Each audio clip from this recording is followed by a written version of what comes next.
So at the Environmental Studies Center, we provide place-based environmental education for students and citizens here in Mobile County, not just the public school system, but all the citizens in the county.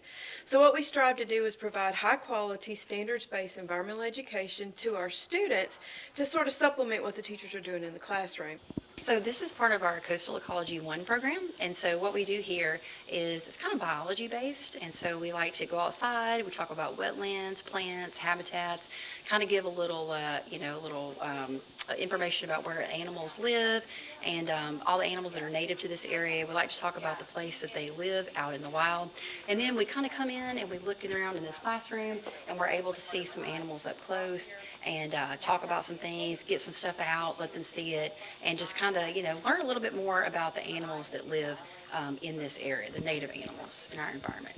We talked about what a venomous animal is in general, and then the difference between a venomous animal and a poisonous animal. So something like a pufferfish in our tank, we talked about what that means, and then something like a venomous animal, like a snake, so venom has to be injected, and so it's really interesting to see, they get to see, and actually here at the center we have 5 of the 6 venomous snakes that live in our state, so we're able to see those and recognize them and see what they look like.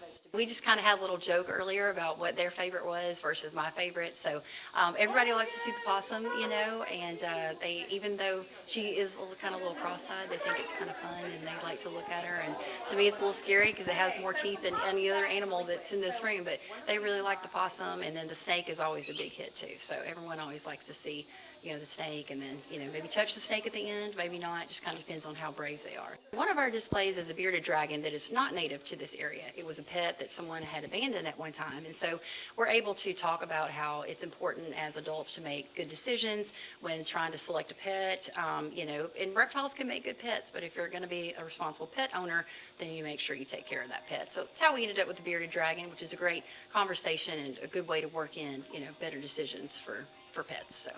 So we are one of the few state-certified wildlife rehabilitation programs.